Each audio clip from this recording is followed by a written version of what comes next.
جی السلام علیکم ورحمۃ اللہ وبرکاتہ۔ محترم بھائی نے یہ پوسٹ بھیجی ہے 4 فضیلت والے اذکار۔ کہتے ہیں جی ہر روز 100 مرتبہ سبحان اللہ پڑھنے سے 100 غلام آزاد کرنے کا ثواب، الحمدللہ یہ 100 گھوڑے جہاد میں بھیجنے کا ثواب، لا الہ الا اللہ زمین و آسمان کو بھر دیتا ہے، اللہ اکبر 100 اونٹ اللہ کی راہ میں قربان کرنے کا ثواب۔ السنن الکبریٰ امام نسائی کی کتاب کا حوالہ ہے اور سلسلہ صحیحہ کا۔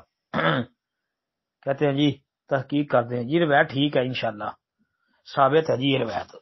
بلکہ اس کے علاوہ ایک حدیث میں یہ بھی ہے کہ جس نے 100 دفعہ الحمدللہ کہا سورج طلوع ہونے سے پہلے اور سورج غروب ہونے سے پہلے، مطلب صبح اور شام کو، سورج طلوع ہونے سے پہلے اور شام کو سورج غروب ہونے سے پہلے جس نے 100 دفعہ الحمدللہ کہا تو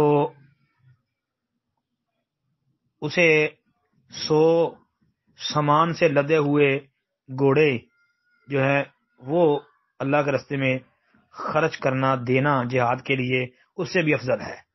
اور 100 دفعہ سبحان اللہ جس نے کہا صبح سورج طلوع ہونے سے پہلے اور شام کو سورج غروب ہونے سے پہلے تو 100 اونٹوں سے افضل ہے۔ ایسے ہی یہ بھی ہے کہ جس نے 100 دفعہ اللہ اکبر کہا سورج طلوع ہونے سے پہلے اور سورج غروب ہونے سے پہلے 100 غلام آزاد کرنے سے بہتر ہے۔ اور اس حدیث میں یہ بھی ہے کہ جس نے لا الہ الا اللہ وحدہ لا شریک لہ لہ الملک ولہ الحمد وہو علی کل شیء قدیر 100 دفعہ سورج طلوع ہونے سے پہلے اور سورج غروب ہونے سے پہلے کہا تو قیامت کے دن اس سے افضل عمل کوئی نہیں لائے گا مگر وہ جس نے اتنی مرتبہ کہا یا اس سے زیادہ مرتبہ۔ مطلب یہ حدیث بھی آتی ہے، یہ بھی نسائی کی السنن الکبریٰ وغیرہ کے اندر ہی موجود ہے۔ السلام علیکم ورحمۃ اللہ۔